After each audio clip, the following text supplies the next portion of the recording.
box. That is. Barely. You see that? It's Oh, now I can see it. The shape-shifting warrior. I love that series. Yeah, oh my gosh. Right? I've got I think like half the episodes. I've been slowly collecting them. Yeah, I love Samurai Jack. One of my favorite cartoons. Very epic. Also, I got some of my promo art for one of my new features coming out right behind me. So that's kind of cool too. I just got that back from printing. So on that note, time for the show in, wait a minute, I should count it down, huh? And I should probably start recording. Oh, again. Oh man. Okay, we're rolling audio. I'm talking to Devin. We were really wrapped up in some internet talk before we got the show started. And in 5, 4, 3, 2.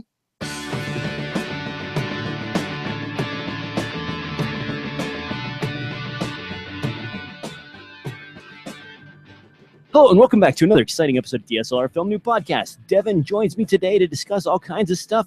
Devin, man, what have you been up to? It sounds like you're having RAID issues yet again, I should say. Yet again. Yes, I had the unfortunate pleasure of having a Grid Plus fan controller, which due to a recent update, it either works at 100% or doesn't work at all. And for the sake of noise, I had it turned off, and sure enough, my computer seemed to have crashed in some weird way that kept it running while it was crashed. And my hard drives, I believe, probably reached a temperature of about 70 Celsius. It was burning hot. So needless to say, the RAID failed, but in advocacy for backups, I back up to the cloud. And so no data lost, just spending some time doing some recovery stuff. But it's obnoxious nonetheless.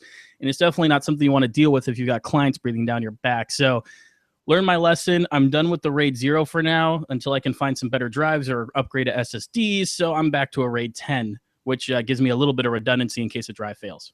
Okay, so you failed to mention before we started talking about this that you were running RAID 0. What the heck, man? Seriously, do you really need that much out of your drives? I was working with RAW. I was editing straight with RAW, and they're mechanical drives. And so with 4 of them, I can get about 350, 400 megabytes a second. And so with RAW, multiple RAWs and stuff like that stacked on my timeline, I noticed a huge increase and that helping.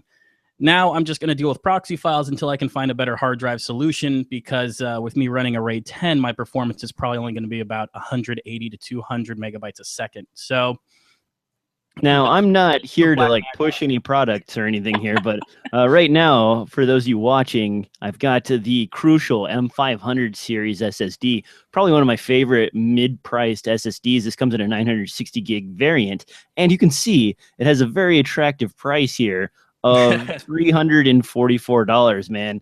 That totally well worth the investment as long as you can fit your project into a 1 terabyte envelope. Hey, or you know what you could do too? You could also look on eBay for Micron. Micron is actually the same brand as Crucial. And on eBay, you can get a 1 terabyte M550 SSD for about $300. And I've seen, the reason why I mention is because not right now, but probably about a month ago, I saw those go on sale for about $260 to buy a 1 terabyte SSD. That's basically Crucial brand, which is a really solid brand. So might be something to check out in the future. The other one that's rebranding that particular model is also SanDisk. If you look on Amazon and on eBay, you'll find SanDisk Ultra 2, I think is how they have it labeled, and it's a 960 gig drive. Same exact chipset and everything. It's just different firmware from SanDisk as opposed to Crucial. So, and that's about, looks like $30 cheaper. I'm checking right now as I speak. But keep in mind too, if you go with these rebrandings, while you will usually get the same product and the same performance, rebranding doesn't always guarantee that you'll get the same customer satisfaction if for some reason you need to use their support, such as problems with your drive within that 1-year warranty. Well, actually, that's the weird thing about the SanDisk version is the SanDisk version actually provides a 3-year warranty instead of a 1-year warranty. They do. So, SanDisk has gotten a lot better. I don't know if it's because of their micro SDs going bad on me all the time or what, but I've noticed that they probably have the best warranty around, I think, maybe next to Intel or Samsung. I think I want to say what's the company that just was purchased? I think OCZ. When OCZ was purchased by Toshiba, they brought their warranties up to like 3 years or 5 years. So they're pretty respectable as well. But yeah, SanDisk, not a brand I'm very familiar with as far as SSDs go, but they do sell a rebranded version for $329. So That's even cheaper than the Crucial version. I've got a couple of M500 drives in my systems floating around the house. Love them. They're great. They're not the super fastest thing in the world, but they're not the super slowest thing in the world. And they do a really good job. Anyway, on that note, wait a minute. I got one more thing to discuss before we get on to the news. Oh, okay. Okay. All right. So, and I was going to save this for the pick of the week, but I'm going to back up here and just throw it in. Sure. You guys might notice now that right behind me is a see-through chair. I've been doing massively long editing sessions over the last 3 or 4 weeks, 10 hours at a time, 8 hours at a time, basically taking breaks to go get a drink of water and use the restroom and then back to editing again. And this is co-op editing with a couple of people joining in via Google Hangouts to watch me work and tell me what they want changed and so on. And it was getting so bad that my back was killing me in my old office chair. And my old office chair wasn't a slouch. It was a good chair, but it was like, I don't know, one of those $250, $300 chairs that you get from Office Depot or whatever. All leather. Well, that doesn't look like a cheap chair you have now. Oh, no. Okay, so I don't normally invest in stuff like this, but I was talking to a good friend of mine, Matt. He's an editor I work with on a regular basis. And he was like, listen, man, there are 3 things you invest money in. He's like, your chair, your bed, and your shoes. And I was like, what? He's like, okay, think about it this way. What are you in the most? And I'm like, well, okay, I can see the shoes in the bed. He's like, and the chair. If you're editing this long, you need to buy a comfortable chair. And so I had it down to either a Herman Miller Aeron chair or this Ergo chair here. And I've got a link to this in the show notes, but this is about a $650 chair. So it's very spendy. Probably the most expensive office chair I've free owned shipping personally. Shipping there usually cost $20 or so. So that's yeah, good. and the assembly was 6 screws, so really easy to put together. It's got a breathable back. We've been having extreme heat out here, and the air conditioner hasn't been keeping up, so it's nice for that fact. I like how you open with that. Like that was a feature of the chair. Like, do you notice my see-through chair? It's number one feature. You could see through it. It'd probably help if I didn't wear 2 shirts, but whatever. Anyway, it's really comfortable. It's forcing me to sit up in this kind of new position that I haven't done before, but I just did a marathon editing session starting at 8 this morning until about 12 o'clock or 1 o'clock today. So my back doesn't hurt. I'm still sitting in this chair talking to Devin. Looks like good lumbar support. Yeah. Yeah, it's got like 4 sections. It's pretty wacky. Basically where I'm going with this is go out and get a good chair if you can. And there are a couple of, if you're an editor, you may not need a chair. Yeah, exactly. If you're going to spend a ton of time in the office working on footage all the time, or, editing photos or whatever, get a nice chair because, man, it makes a lot of difference. I was having if you're a shooter, invest in shoes like you were saying. Oh, yeah. That's something I've been investing in for a long time. Nice shoes, and I spent quite a bit of money on my bed as well. But I mean, sleeping on a cheap bed, what's sad though? My wife loves the bed, but I actually kind of prefer the floor because I've gotten used to like sleeping on location a lot of times. So now I end up laying on the floor. Anyway, that's another weird story. On to the news. Time for the news. First up here on my list, and we've kind of cobbled together some stuff because it's been a slow news week, is actually some Adobe 2015 CC updates. Lightroom, if you didn't know, recently received a dehaze filter, and I hadn't really played around with this very much, but then I started seeing articles posted about this, and I thought we'd kind of stop to talk about it. I know it's photo related as opposed to video related, but it's pretty sweet. Look at the difference. Here is the original photo up at the top, and here is the dehazed filter using the new dehaze filter in Lightroom 2015. And it is very, very impressive. I've got a link in the show notes to some other examples, but whatever science and magic is going on in the background here is pretty impressive. It's one of those things that I'm sure when some people look at the photo, they're like, that looks a bit like watercolor for me. That doesn't really have a whole lot of definition. But when you consider how demanding of a photo they're giving the example on here, this is a photo that normally, if you were pixel peeping inside of Photoshop, you wouldn't be able to tell where a door began and a window ended because there is so much haze on it. So the fact that it's able to take these raw photos and pull all this data out and make a really it's one of those that I could see that on a slightly hazy day that's not this extreme with all this fog, this could probably completely recover an image that normally you'd play around with the contrast and try to get in and not be happy with the results. Well, and you look at the background, it was actually able to pick out the blues and the reds of the house. You even see a little bit of greens here in the trees.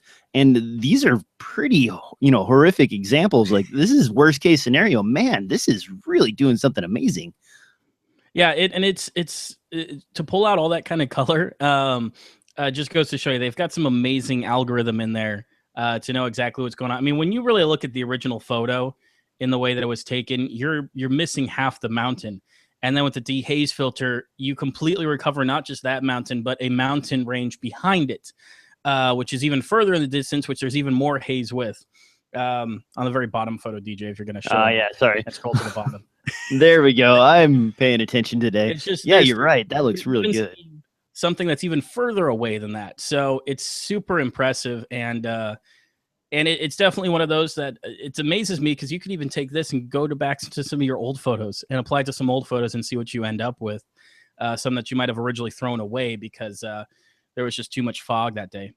Now, I am impressed with this particular filter, and Lightroom 6 has been working pretty well for me, but I do have some complaints. I've mentioned that I've been editing quite a bit, and I moved forward to CC 2015 for Premiere and After Effects, and man, has Premiere just been a dog for me lately. It's been giving me weird audio glitches. It's been locking up and freezing in the node editor. So when I'm trying to do like crossfades, or I'm trying to bring down audio, whenever I use the node feature in the effects pane, it locks up Premiere completely and crashes. And I've had probably 15 crashes. And what's worse is when I installed CC 2015, it actually deleted my copy of 2014. So now I have to go back and re-download it all and set it up. Yeah, that's probably one of the most annoying things, is that they didn't seem to do it if you had, a CS6. And I think even if you went from CC to 2014, it kept it. But if you go to 2014.2 to 15, it does seem to, by default, unless you go into the sub menu and click, hey, I want to keep my copy of 2014 right now, it just wipes it out without exactly telling you what it's going to do, which is always frustrating. These problems you're having with crashes, are they from you upgrading old projects, or are they from fresh projects you just started working on? That's the thing. They're from mostly fresh projects. One of them that was really serious was a 2014 project that is upgraded to 2015. So maybe that's the reason why. The issue that I ran into with the node adjustments was actually after 3 hours worth of work, it started crashing all of a sudden. So I'm completely wiping 2015 off of this machine and going back to 2014. And I'm probably going to wait for the next iteration of updates, which is unfortunate because the color grading stuff that's available in 2015 is really great, man. It's so nice to use. I even, I don't normally find myself changing my pane layout when I'm editing. I generally prefer the old Premiere 5.5 editing pane layout, where it's got, your clips up here, your effects pane down here, and then your two viewing windows. But I've actually been experimenting with the editing layout and the color correction layout and some of the other layouts, and finding them to be pretty enjoyable to use. I might actually have to sit down and rethink the way I set up my editing interface when I'm working on a big project. But it's just really unfortunate that it's buggy right now, and maybe it's just me. I haven't seen anything or done any major investigation to find out if other people are having audio driver issues or anything else. And it could just be that I have old hardware too, because I still run a Lexicon Alpha audio adapter for my desktop system here, and that's probably a 3 or 4 year old USB audio interface, so fairly dated equipment. Maybe I'm the problem here and not Adobe, or maybe Adobe just hasn't gotten support for my stuff. Anyway, those are a few issues. Devin, have you started messing around with 2015 yet? I have a little bit. I haven't done so much editing lately, but I did play around with it, mostly just to play around with the color effects and the features and stuff like that. For the most part, I ran into a few problems of stuff getting shifted around when I upgraded, which I feel like shouldn't happen, but it does. And so besides that, I haven't noticed anything that long, but I probably haven't edited it with it for more than an hour at a time. So I haven't really done a proper burn-in test, but I did remember to tell it to save a copy of 2014 because I figured something would be wrong with it, Smart man. as it is every time they come out with a big revision like this. And we know that the next updates for probably mostly patches. At least we hope. Like as much as like new features be cool, I would love to for the next one to be, you know, patching and making a more solid product. That's probably not going to come out for a few months at least, because they just came out with this. And seeing as how software is these days with both video games and general software, is that they release products that are almost complete just to beat other people to market with a feature set, and then they worry about fixing it after everyone has problems. So The thing is, though, but Adobe doesn't have a lot of competition. You know, who are they really trying to beat to market with this stuff? It's really just like it seems like they're dreaming up really cool ideas and then putting them into production. You know, if you're an editor who moves to like Flame or to a lot of people are moving over to DaVinci Resolve as their NLE. So really. Yeah, I've seen quite a few. How do you get around in that thing, man? Like I've tried to use it a bunch, and like it's just painful. It's like switching to Final Cut. It's a whole different way of editing, and it takes a while to get used to. And there's too much I love about how Premiere works, especially with its media encoder tools and the workflow and everything else. But working around enough in DaVinci Resolve, I could see using this. You know, not necessarily would I use it for client files, but I've used it before for this or that, and I've done some light editing in it, and it makes sense. I couldn't see myself seriously using it, but considering that product is free for the most part, I mean, minus their added features and stuff like that, that does put a bit of pressure on Premiere to make a product that goes above and beyond and works. Now, I know we're kind of off topic here talking about NLEs, but what do you think about Sony's Vegas, excuse me, because I've messed around with Vegas a few times over the years. I've never bothered to go full hog into it, but I know a lot of lower budget filmmakers that think Vegas is just the greatest thing ever. And when I used it in the past, it felt a lot like remember Sonar, the Cakewalk product, Sonar, the audio editing, where you know you drew a lot of lines and stuff like that, and it was more set up in sort of a fader environment where like that's what it felt like when I was using Vegas. Vegas really had sort of, if you were used to using a multi-track audio interface, Vegas felt like that to me. Have you messed around with Vegas at all? Yeah, actually, there was probably my first NLE. I mean, I think I did use something called Imaginext Movie Maker for a year or two. Well, right. And I think they're still around too. Every 6 months I get like a little flyer from them being like, check out our new version. But it's interesting that you say that, because as far as I recall, which I'm not a history expert here, but SoundForge, which was originally, like, you could think of Audacity, was built for working with one waveform in a destructive way. SoundForge got turned into Acid, which I think was generally kind of open sourceness, even though SoundForge was originally Sony or something like that. And then Acid got bought up and Sony took it and turned it into Sony Vegas, which was all centered around audio. And Sony then added video support after the fact. So I think it was first built as a multi-track audio editor that then turned into a video editor. So it would make sense why you say you get a feeling that it's like kind of built off of faders and this and that, because that's how I understood that it grew up and became the product that Sony has now. I used it. I actually used it quite a bit. It was one of those things that just weird errors. The way it's like any other editor or video conversion tool that uses FFmpeg or any of these other kind of, not that I'm saying Sony Vegas does, but they rely a lot on system codecs, and they don't have their own baked in codecs like Premiere does for a lot of its codecs. And yeah, but you still have to download Apple's, you know. Yeah. No, I know it's not a perfect world because Apple, you know, has license and restrictions and all kinds of stuff. But I'm saying for the most part, if I dump in H.264 in Premiere's using its own codec, not whatever my system has, which if I install a codec pack, I've probably destroyed. So it's one of those that Vegas never really worked well for me. There was a lot of features there. I see where you could take it a lot of ways, but it seems like the more complicated you made the project file, the more problems you ran into with crashing and stuff. I never particularly liked it. I much rather preferred Final Cut 7, because at least that was pretty stable, even if I found a lot of editing around it to be a bit cumbersome, just because the shortcut keys didn't make sense to me. I know they make sense to a lot of people. It works for a lot of people, but they didn't for me. So that's how I kind of ended up over at Premiere, even though, you know, I've done Composer and a few other ones and I played around and everything. Vegas was one of those that, yeah, I did. And I think I've used it on a few clients, and it just kind of became a headache and things kept breaking when I went online. People were talking about messing with registry files and crap like that to fix some problems with my project files. It just became insane. It was just one of those things I'm like, this doesn't really feel professional. I know that Sony keeps working on the product. And I know that it's still probably the cheapest, one of the best NLEs you can get for the price. But I think Adobe's trying to work on that with their monthly subscription fee, trying to get more people to buy into their expensive and Adobe's done some good things finally by getting their audio portion of their editing up to snuff, because that was where Sony Vegas, they had two advantages for a long time. Back in the early days of H.264, Sony Vegas was one of the first NLEs to really support that natively, and Premiere was kind of limping along and couldn't handle it. Then also they had SoundForge, which I don't know about the history thing, but I've used SoundForge for years and it's still a product.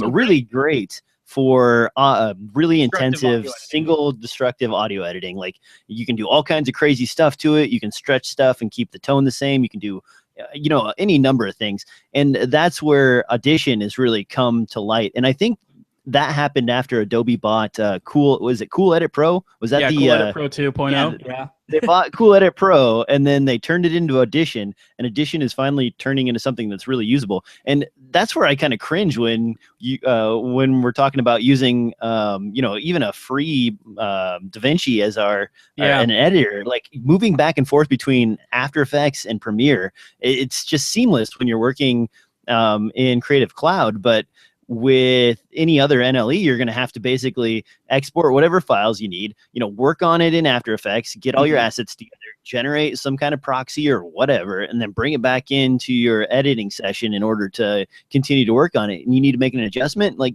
okay, great. Now render something else out and send it back over and start working on it again.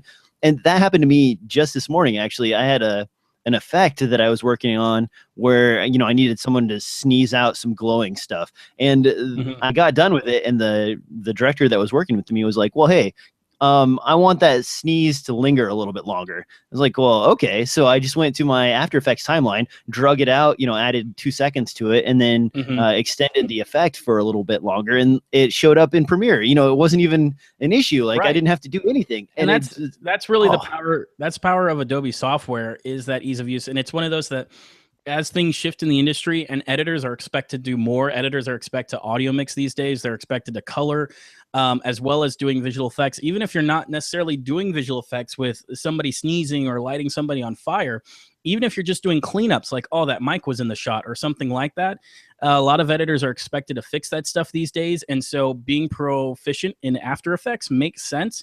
And then if you're using After Effects to clean up this and fix that and maybe tweak, color or put an effect on that, then it just makes so much sense. Since I'm already here, I should just be using the NLE, because the NLE works great unless it's 2015 and it crashes all the time. So I see what you did there. So those are all things to consider. But yeah, that's the number one reason. A lot more and more stuff is like, people want to do more with their videos, and After Effects allows you to do a lot of that stuff, and it's very powerful once you get to know it. And then once you're in After Effects, you're kind of like, I don't want to sit here and do proxies and renders all day. I want to get the job done. So Premiere just is the next logical step. Yeah, and the single timeline render where I can just hit enter and it like creates pre-renders for all of the After Effects clips inside of a timeline. And then, I don't have to go to After Effects to render stuff out. I can just render the entire timeline out. Oh my God, it's so nice. Before we get too far into this, let's move on to the next thing. Exactly. We love editing. We love our editors.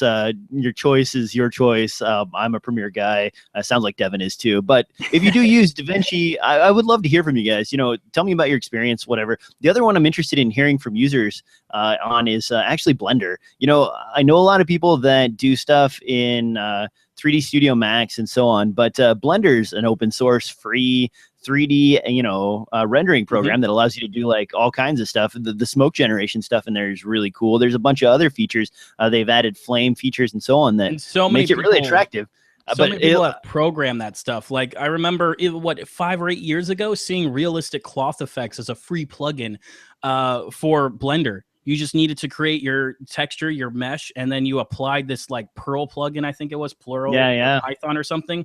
And then you had cloth physics that like rivaled what most people would do by hand. And so Blender's a great, if you're interested in it and you don't want to jump into the money yet, just to learn the basics, Blender is a great way. That's how I learned to do it. And even though I don't do 3D anymore, I love the software. Man, the learning curve's pretty crazy though. I tried to dig in, and it's just like, okay, I'm gonna have to block out an entire month and just study this and do nothing but Blender projects in order to get good at this. So I just haven't done it yet. All right, back to camera stuff. Moving on down the line, we've got the Olympus Air. This is a camera I've been kind of excited about and talking about for probably 5 or 6 episodes now. The Air was released in Japan earlier this year, Japanese language only menus, so it was a little tough to get around in. It was selling on eBay, but those were the models imported from Japan. Now it will be released in the United States. Looks like we're looking at a price tag of about $299. So that's about $100 less than they were spending in Japan on this guy. And same features. We've got basically the 16 megapixel sensor from all of Olympus's other cameras. It is missing the 3-axis image stabilization built, or excuse me, 5-axis image stabilization built into the camera, but it does have 1080p recording. It's basically a phone operated little can with no type of other interface besides the lens adapter and a sensor. Devin, are you excited about this $399 or $299 for a Micro Four Thirds adaptable camera that works with your phone? A little bit. I'm kind of excited to see where it goes in the future, because I just see this product getting smaller and slimmer to the point where you're just carrying lenses in your pocket, and that counts as carrying your camera around. DJ dreams of that day too. It's one of those that as a walk around camera, absolutely, because to get that kind of quality and the 1080p and everything else, you're getting a whole lot of quality for a very low price. And yeah, sure, it's not necessarily as quick or as fast as using a dedicated device like a camera with a screen on it and buttons and everything else, but you are, trading some of that for the convenience of having it in your pocket, and then no matter where you are, you have a very good camera with you, because let's face it, even point and shoot cameras are still a smidge better than your cell phone. And DSLRs, or in general, are a pretty large step in front of your cell phones in terms of controlling aperture and everything else. There's only so much you can do with such a tiny sensor size. So I just love that fact that you could have something super slim in your pocket and it have like a wide angle with you or something like that, maybe a telephoto, and just for fun, just to go out and shoot things. Professionally, no, of course not. But I think just for fun, this kind of, I would like to almost do a head-to-head shooting with this versus like a Pentax Q7, which is another super small camera where you can keep the camera and all the lenses in your pocket, like in terms of physical dimensions, just to be like, that to me would be a fair test, because this is for walk around. This is for, I just want to have fun and take photos. I don't know, man. I see this as an action camera replacement. Really? You have, okay, so think about it for a second. What are we missing with a GoPro? Okay, you have a GoPro and it's, exactly, lenses. You have 4K recording, 1080p recording, blah, blah, blah, frame rates, all that stuff. But you don't have any lenses that you can put on there. And if you use something like the rib cage, which is an adapter that allows you to put lenses on there, well, okay, that's great. But now you don't really have any control over any of the regular stuff that you'd want to change. I mean, you sort of have iris. Yeah, exactly. You sort of have white balance settings with the Pro Tunes tools, but you're kind of like, all that's fly by wire and the camera decides whatever it wants. But with this, you're looking at something that's in the range of like the OM5, and you've got the same sensor in there. So you're going to get at least 1600 ISO low light performance. You're able to slap any Micro Four Thirds lens on there. So you go get some cheaper primes for this guy and you have nice, good lenses, a selection, and the whole thing fits into something that's this smaller than a soda can. So now what do? Well, okay, I need like 3 or 4 of these cameras placed around set, and they're $299. So $299, that's cheaper than a GoPro. And you have phone control of these guys. There's already some open source apps coming out for this that allow for audio recording on your phone and so on and so forth to sync it as it goes. So, you do start doing stuff like that. Okay, well, I'll just set like 3 of these up around the set, $299 a piece. What have I invested? $900. And I have 3 cameras that are shooting on Micro Four Thirds lenses with like full control of focus and everything else via a phone. That's really sexy. You know what? Now that you say that, I'm not thinking necessarily Blackmagic. I'm thinking that this is a cheaper version of a Blackmagic micro cinema camera. And so the GoPro. Yeah, exactly. Which So that's a rather expensive camera, and it only shoots ProRes, which means you know you're going to chew up through space and stuff like that. But yeah, a budget kind of like GoPro action cam kind of a thing, where you get the full controls you need, you got lens filters, you got zooms if you want them, whatever you need, and it's small, light enough that you can put it anywhere. You can even mount it to a helmet, I'm sure, if you got creative with it. yeah, I don't know if I'd put this, you know, it's still made out of plastic, so I wouldn't put this into extreme weather or anything like that. But the size and the price is really attractive. $299. I mean, that's like it's not a throwaway camera, but it's definitely in the price range where you can be like, okay, I'll throw 2 or 3 of these at some problem. Like I need a bunch of lenses like placed in a car or something like that. Now you can control these with your phone. So, hey, I want a dash cam and I don't want it to like hit up against the dash. Well, you throw this in there, like gaffer tape it to the dash, shoot something and like move on to something else. And man, it's so small and so light. And then the price, $299. You're exactly right. When you compare this to Blackmagic's offerings, you know, they're yeah, $1,000. So you could buy 3 of these and have a little bit of money left over for the price of one of those. Now, Olympus is being kind of smart about this. And by smart, I mean, they're like giving the shaft to the consumers, because this guy has the same sensor as the rest of their camera lineup. I mean, they could have added more frame rates if they wanted. They're obviously able to do the electronic shutter and get 1/16,000th of a second. So, I mean, they are kind of scaling back what's available for this little guy. And to kind of defend their side of things, they are using a micro SD card on this. So, you know, you can't really get major data rates out of that unless you start switching to a higher speed standard. But still, $299, man. Now, I want to roll this in contrast and compare this to this you added to the show notes here. And this was that Z cam we were kind of looking at. And I talked about this on an earlier show. I've got, actually, I should credit somebody. Somebody sent me this link because they were complaining. I mentioned on a previous cast that the page was in Chinese and I could not read Chinese. It's actually, they've got an English version of the page and I'm bringing it up right now. It's loading extremely slowly, but this guy right here, the Z camera, is a 4K capable micro four thirds sensor. Again, we're seeing, yeah, for $700. So this guy does look like it's sort of designed to be tough and rough. Metal casing, single power button, metal flange. You know, my guess is that this is probably the sensor and firmware and chips that DJI Phantom will probably buy for their next quadcopter. Now that they're kind of getting into cameras and they're getting away from just being a mounting platform, I could see this kind of being one of the solutions. You think they'll go that big though? Yeah, absolutely. Because the thing is that the price is right, especially if you probably buy it without the body, if you're just buying the sensor and the chip that drives it. I mean, you're talking about Bluetooth and Wi-Fi control and everything else. It seems right up their alley that because DJ, I don't think is at a point where they make their own cameras. I mean, heck, even GoPro is just reaching that point to make their own cameras. So I could definitely see this as possibly being, it wouldn't be the next GoPro, but it would definitely probably be the next DJI Phantom, I would think. Yeah, so I'm looking at the specs here, or what I can find of the specs, and this appears to be the same sensor that we're seeing in the GH4 and the Olympus series cameras. I don't know who makes that particular sensor, but it's been popping up in a lot of micro four thirds stuff. It's probably not as high of a bit rate, though. I'm sure that they're much more relaxed on their, they aren't doing 200 megabit. Most of these cameras I see that come out of here, because I've bought a few of the cheap Chinese budget stuff that have kind of the same sensor as bigger brands.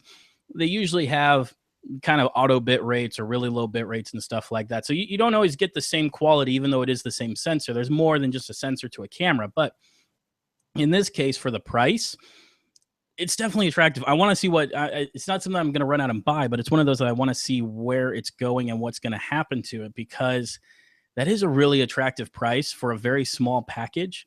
Okay, so double the price. Mention battery or anything.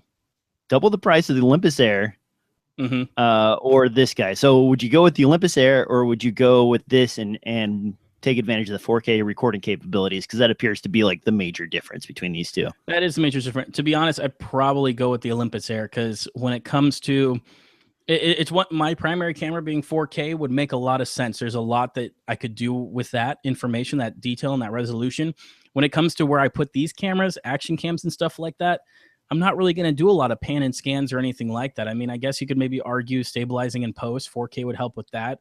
But in terms of action cams, it's kind of the same GoPro argument. It's like there's a lot more I could do with 2 shots than I could do with 1 4K shot in most cases. So if I'm attaching cameras to something, or I'm putting cameras in places to capture some kind of action or skateboarding or something like that, I'm going to be able to do a lot more with 2 cameras than I will with 1. So I know people always want the latest and greatest and they want the best resolution, but sometimes it makes more sense to get the cheaper camera so you can get more shots. And then when you go to post, you got like 3 or 4 shots to work with, as opposed to just having one really cool looking shot. And there's so much more you can do with that from an artistic editing standpoint than you can with just 1.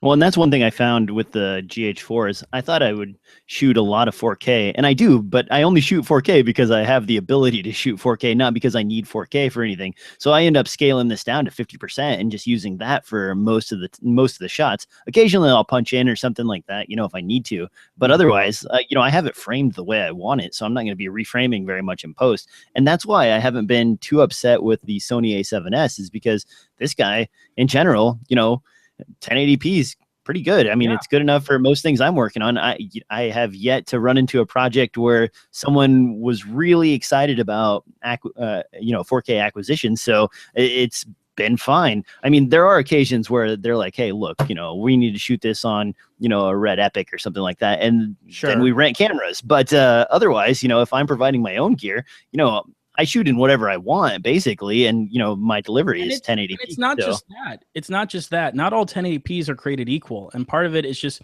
having a few good 1080ps. I still would argue is better than just having many cameras. I mean, things have come I still a long way. shoot. Yeah, I was going to mention cameras. And I love. I had to shoot some fireworks last night. You know, I didn't have to, but I wanted to. And you know what I reached for? Like, I didn't reach for my GH4 because it's lousy in low light. I was like, okay, I need to get a good camera and I want to go shoot some stuff. So I got the 135 f2 and the 6D, and that was perfect. Like, I was able to capture these beautiful fireworks going off over trees. You know, everything's lit up pretty well. I would have grabbed the Sony A7S, but battery life, not that great. So, you know, my Canon camera is still my go-to workhorse. And to my point, like the Mark II, which really changed a lot and revolutionized so much stuff. When you compare something like the GH3 1080p to a Mark II, it blows it out of the water. It's a much more solid 1080p. So that's something to keep in mind too, is that it's not just the fact that, 1080p is good enough, but if you have a camera that does really good 1080p, whether it's Panasonic, whether it's Sony, whether it's whatever you end up getting, or end up using, it's as long as it's a good 1080p, that's really all you need. The 4K is nice, but also you can get lazy with the 4K. I recently saw. You can. Yes, you can. I recently saw really quick here before we go on to other cameras and other gear. I saw a person who was editing. They shot something for a government video, and I noticed that there was just headroom everywhere, and all the shots were awkward. Like usually, there's kind of. Not that you need to follow rules, but there is kind of an understanding of like, hey, the belly button's usually the bottom of the frame if it's kind of a medium shot or something like that. There's kind of these marks that you normally hit because they look very appealing to the eye. And it was just kind of loose. And so I kind of asked him, like, all these shots seem kind of loose. Is that a design choice, something like that? He goes, no, we shot in 4K. I just gave extra room in case we want to do something shaky cam or something like that. But then their composition is lazy. Even when they crop in to fix the person in the frame, they didn't take into any consideration how the background composition affects their composition or how other people fit into the frame. And so you can kind of tell when you watch it, it just looks, it looks a bit lazy and sloppy, because even if it is tightly cut and cropped in, the composition is always one subject, just one subject, just one subject. And sometimes that's good for a design choice. I'm not saying that there's, you know, a bad way to make videos, but it's one of those that you can kind of tell this isn't what they were going for, but this is what they ended up doing because they had 4K and they shot with a red and they're just sloppy with their composition. So it's an important thing to consider too, is that if you are working with 4K, don't get sloppy about your composition. Okay, but on the other side now, I shot an action scene, a fight scene between 2 people about 4 months ago, and I wanted to do, you know, and actually this is harkening back to Samurai Jack that I was pointing back there. You know, in the old like Kurosawa films where they do the like, you know, panning across the face as like someone looks dramatic. Well, I wanted to do that, but I didn't have, you know, enough room or enough time to set up a slider and do those types of shots. So all I did was, I shot it a little bit big in 4K. And then in post, since the delivery was 1080p, I was able to do these beautiful pan and scans with the shots. And that is like, sort of like, that's bad editing work. Like I should have probably done it the right way, but the client was really excited about it. Everything looked awesome. Yeah. And then for the fight scene in general, like because I was shooting at 4K and a little bit on the wide side, I was able to like, cut in on a fist coming into someone's stomach, or, oh shoot, I didn't shoot this at quite the right angle. And you can see that he air punches him. So I was able to just like shift the whole scene over and take care of that. And for that sort of thing, man, is 4K really nice to work with. That's super enjoyable. But on the other side, I agree with you. Like I find myself point the camera over there and hit record, and like I'll fix it whenever I'm done. Don't worry about it. With a grain of salt, it's a great tool to have. But like anything else, don't rely on it. Try to do the best that you can, and then it's like recording a backup audio track or anything else. Set your levels right. Don't rely on your backups. But it's a great tool to have if you have it at hand. Yeah, or be concerned when you just hand an audio recorder to someone who's never used one before and say, hit record. I just talked to an indie filmmaker that was submitting for one of the festivals I review for. And the guy that was running their sound said he'd been running sound forever. And he didn't realize when they handed him a Tascam DR60D that when you push the button and it flashes, it's not recording. It's just armed. Yeah. It's just armed. So he'd been arming it during non-recording time or during recording times, and then recording during off times. So when they got done, all they had was the audio from between shoots, not the actual shoots themselves. And it was horrible. He had to do ADR for the entire short film, and it was what a nightmare. And like he's like, so please, be nice on the syncing and stuff. And I'm like, yeah, no, whatever. It's because it's a lower end film festival. Yeah, also that's a good minder, because some people just see that stuff. The rule of thumb I always go to, whether it's a camera or an audio recorder, is there should be a counter somewhere. If you're ever going, wait, this is blinking red, what does that mean? Or this is solid red, what does that mean? Look for a time code. I mean, sometimes the time code's free running and it's displaying the time as it goes by. But most of the time, your devices will only count up when they're actually recording something. And that's whenever I panic, because I have panic attacks too, and I'm like, wait, this is a new camera. Is it recording? I don't understand. I look for that time code, and it usually moves when it's recording. So. All right, moving on to another new camera here. That was a great segue. Thanks for throwing that out there. The Sony RX100 IV. We kind of talked about this off and on. It is finally out and up for sale. It's shipping right now. And slow-mo video is out and available from not just Sony, but actually people who have had their hands on it. If you check out the show notes, click on the link, you can watch a balloon popped on a glass and see how long it takes for the water to spread out. 1,000 frames per second at 1080p.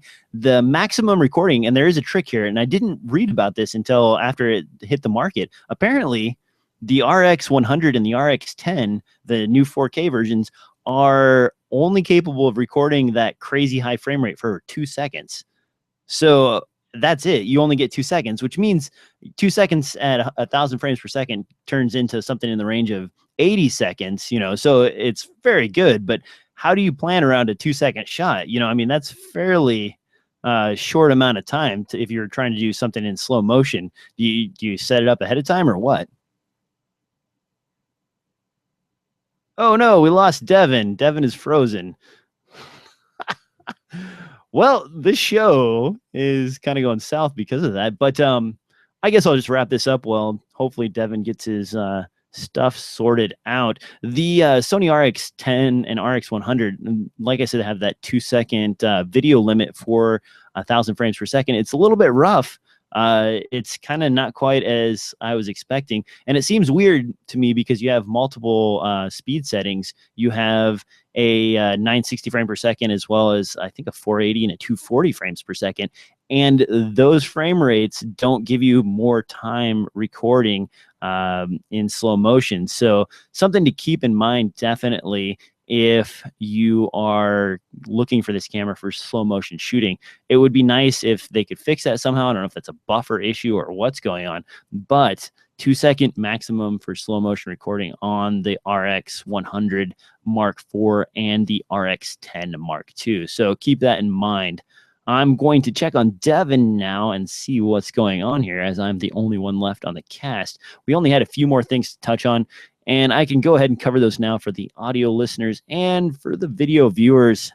We've got basically the Manfrotto friction arm, and this is one of those things that not really super impressed with. The friction arm from Manfrotto, if you're not familiar with their previous versions, Manfrotto used to have what they called the magic arm, and that was a clamp with like a lockover lever and some wires inside that locked the clamp in place. Now they're finally getting into the friction arm business, and this is a fairly expensive addition to the friction arm group, $110 for this little guy.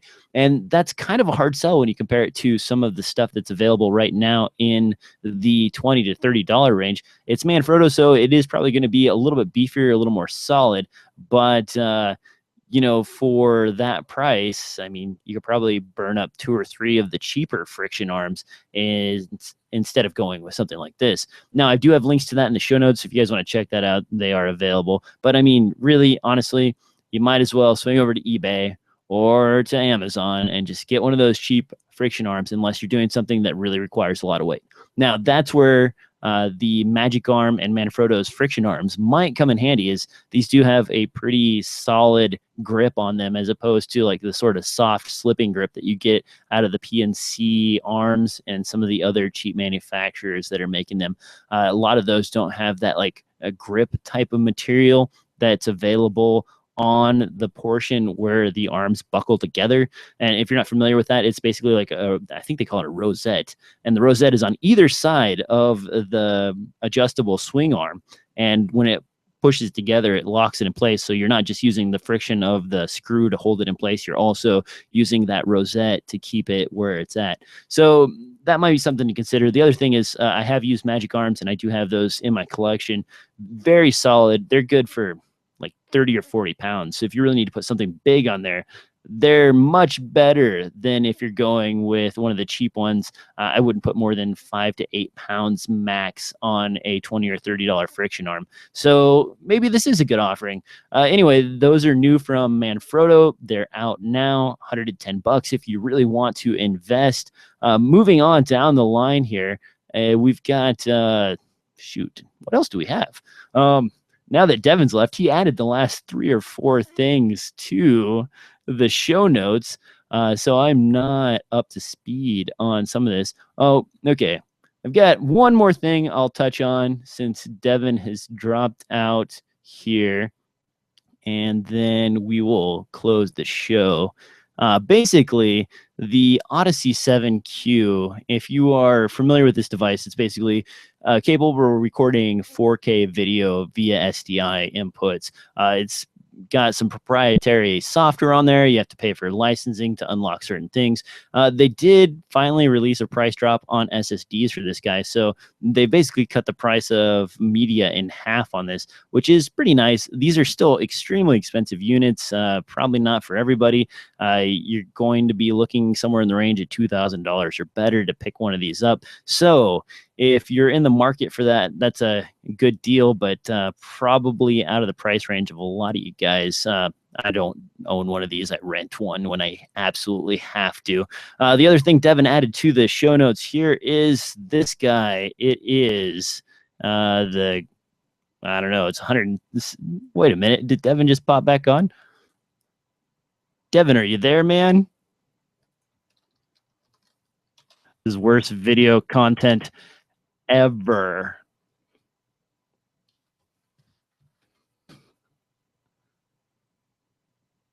Oh, no, Devin. All right, so I'm going to wrap this up. We'll talk about this viewfinder next week. One last thing I wanted to touch on, and let me see if I've got it here. If I do, I will. If I don't, oh, here it is right here. So I've kind of been talking about this off and on, the Kippen adapter for Canon lenses to GH4 or Micro Four Thirds body. This guy is going down in price. It's about $289 now. And so far, I've been really impressed with it. I've been using it for photography with the GH4 and my Canon lenses, especially with the 135 f2 Canon lens that basically doubles the focal length on there. So it's pretty nice to walk around with that much reach in like a public event or what have you to take photos. So really impressed with this. Full review should be coming shortly. Also, Oh, Devin's back. Okay, I was about to wrap up the show. You were gone for so long, man. I'm sorry about that. We lost internet. Took me a second to get the 4G modem online. So Holy I didn't have crap, the you're on. drivers installed. No problem, man. So I kind of skimmed through a few things here. I kind of touched on the Magic Arm. We were Yeah, it's way too talking pricey. about, It's good gear, yeah. but it's way too pricey. Yeah, That's it. I kind of mentioned this. Yeah, it's the one thing about Manfrotto arms, and if you've ever used the Magic Arm, it's totally worth it if you need that much weight capacity, because the Magic Arm can handle like 30 or 40 pounds. Whereas, if you go buy one of those cheap $20 friction arms, they're like what, maybe 7 pounds, 8 pounds on the high side. They You probably wouldn't want to advertise put a 12, but it's probably more Yeah. like 5. I wouldn't put more than 5 on them. You wouldn't want to put like a 200 to 70 millimeter f2.8 IS lens with your Canon body on there and expect it to stay up in the air. Right. We were kind of talking about the Sony RX100. I kind of rambled on a little bit while you were gone, but basically the 2-second recording time, that's where you dropped out. What do you think about that for slow motion? I mean, is 2 seconds enough? You know what? Or does that just make it a gimmick? It does make it a bit gimmicky, but you got to understand is that it is 1,000, and you don't get that from any camera. 1,000 FPS. I mean, that's something that normally, even the Sony series or anything like that, you're not going to come across unless you're going out and you're getting what do they call them, phantoms.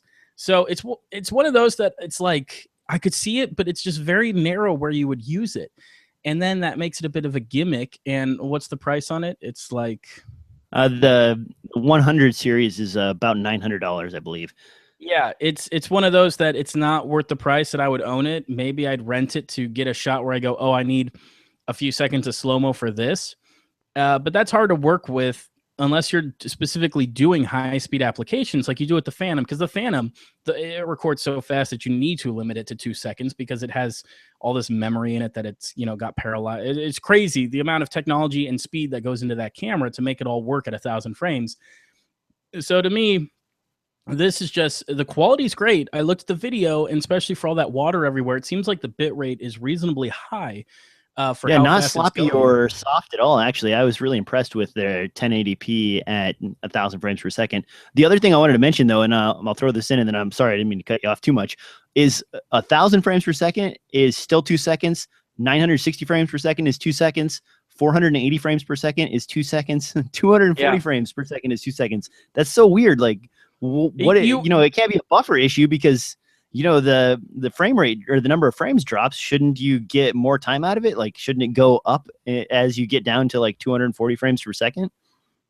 Yeah, absolutely. It's one of those where if they did allow longer time, then I'd be like, I could see using this for slow-mo applications, because most of the time you don't need 1,000. 1,000 looks really cool, and you can actually see the rubber of the water balloon rippling away, which that happens very quickly. So you do get a lot for it, but I would love to see at 480 getting 4 or 5 seconds out of it, and then it'd be much more usable, even if it is kind of a niche where it's like you want to do macro photography in high speed, which is a style thing. You see them use it a lot with this or that. It's one of those that I wouldn't grab the camera all the time just for doing that, but I could see for certain music videos and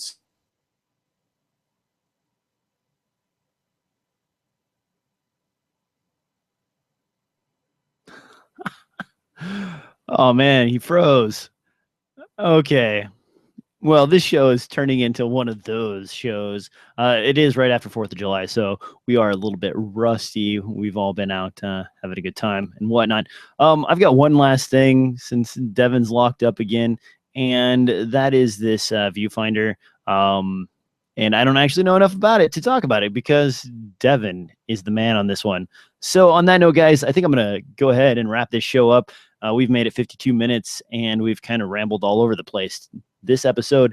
It's been great. Thanks for everybody coming out and watching. And you can find us on iTunes. You can find us on Twitter. Always make sure to check out DSLRfilmnoob.com for the latest stuff. Devin, you can find him on impulsemedia.tv, so be sure to check that out. He's doing reviews, and he's got his own projects up there. As always, guys, thanks for watching, and we'll catch you next time on another episode of DSLR Film Noob Podcast.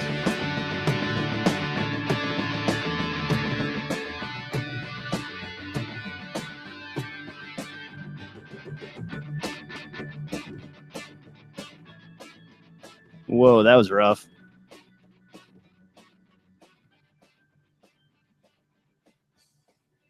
See what happens when you let me just sit there and talk by myself for 10 minutes? I go crazy.